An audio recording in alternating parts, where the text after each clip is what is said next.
Nous sommes aujourd'hui encore sur le chantier de l'église évangélique de Tourcoing-Centre le Tabernacle. Et hier, on a vraiment bien travaillé. On a encore décaissé, enlevé des gravats, etc., etc. Et on est tombé sur ce bout de mur. Un bout de mur qui se trouve en dessous des niveaux des fondations. C'était creux, c'était facile à enlever, du moins facile si on veut. Et tout à coup, c'est devenu dur. Et on s'est rendu compte qu'il y avait ici des briques qui étaient liées entre elles avec un liant, un ciment très fort. Et c'était donc beaucoup plus difficile à enlever. Bien sûr, à coup de pioche, on arrive à les enlever et à avoir ce résultat-là, on arrive à les scinder, à les séparer les unes des autres. Ça me fait penser à quelque chose, un liant très fort. Ça me fait penser à ce que la Bible dit. La Bible dit que nous devons maintenir l'unité par le lien de la paix.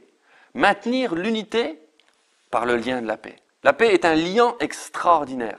L'amour que nous avons pour l'autre fait que nous désirons être en paix avec l'autre avant tout, avant même notre propre volonté. Alors tout ce que nous voudrions vous laisser sur le cœur en ces quelques minutes, c'est que vous, même si vous n'êtes pas religieux entre guillemets, vous êtes fait pour être en paix avec l'autre. Vous êtes fait pour être tranquille, pour aimer votre prochain. La Bible dit aussi que ceux qui procurent la paix seront appelés fils de Dieu. Intéressant, n'est-ce pas? Ce ne sont pas forcément ceux qui vont à l'église tous les dimanches, mais ceux qui procurent la paix, ceux qui connaissent la source de la paix, Jésus. Jésus a dit aussi, je vous laisse ma paix, pas celle que le monde donne, elle est si futile, elle est si éphémère, mais celle de Christ qui est semblable à un roc sur lequel nous pouvons nous appuyer. Alors nous vous laissons ces quelques mots et je voulais vous encourager.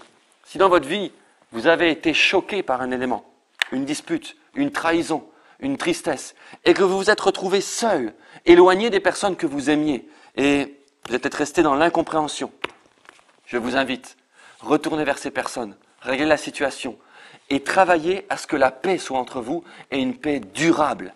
C'est ce que Dieu désire pour vous, et il vous aidera, j'en suis certain. Ainsi, vous pourrez alors former un socle uni, et c'est ainsi que nous sommes forts, tous ensemble, et pas tout seul comme cette brique. Alors vraiment, pour l'année qui vient, je vous souhaite vraiment, pour cette nouvelle année déjà présente, d'être en paix les uns avec les autres. Travaillez à cela.